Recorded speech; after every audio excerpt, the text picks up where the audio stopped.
Hindi dictation start. मुझे इस बात का हर्ष है कि भारत में हर राज्य में स्वाधीनता सेनानियों की सेवाओं की प्रशंसा की गई है और उनको उचित सम्मान भी दिया गया है। किंतु मुझे इस बात से निराशा है कि कई व्यक्ति हरिजन और आदिवासी क्षेत्रों में अभी भी ऐसे पड़े हैं जिन्होंने देश की सेवा की है।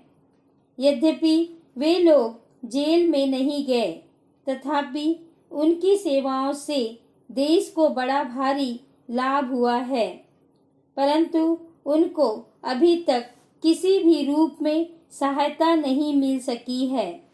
मैं समझता हूँ और मुझे इस बात की चिंता है कि ऐसे लोगों की भी उदारता पूर्वक सहायता करनी चाहिए थी। जो कमजोर वर्ग के लोग हैं और स्वाधीनता के बाद और उसके पहले भी जिन्होंने देश की अनेक प्रकार से सेवा की है।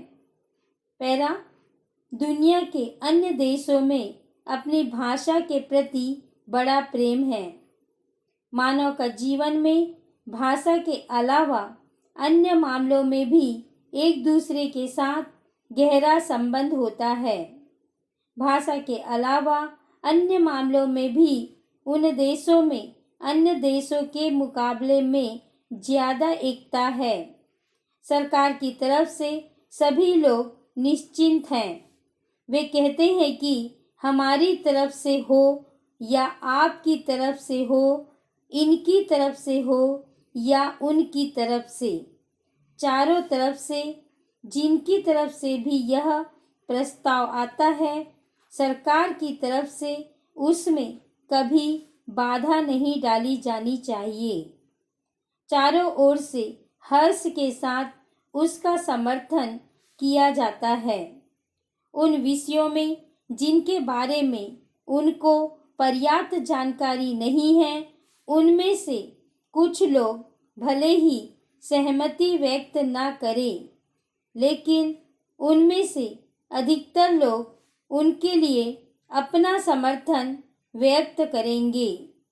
अन्य बातों के अलावा उन सभी लोगों ने यह भी हृदय से स्वीकार किया है कि दूसरे देशों में जो कुछ होता है उससे हमें सरोकार नहीं है।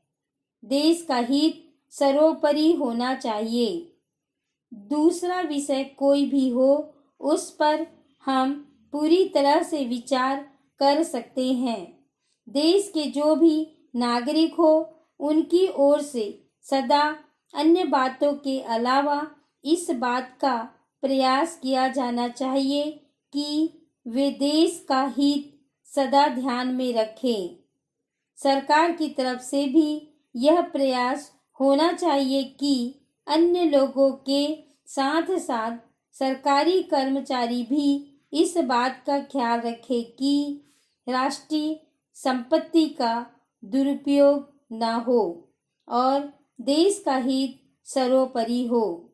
सरकार की तरफ से ऐसे लोगों पर कड़ी निगाह रखी जानी चाहिए जिनकी तरफ से तोड़-फोड़ की कार्रवाइयों को बढ़ावा मिलता है। पैरा, स्वतंत्रता के बाद देश के नवनिर्माण में स्त्रियों ने महत्वपूर्ण योगदान दिया है। हमारे देश की संविधान सभा की सदस्य भी स्त्रियां रह चुकी हैं। राजनीति के क्षेत्र में स्त्रियों ने असाधारण सफलता प्राप्त की है।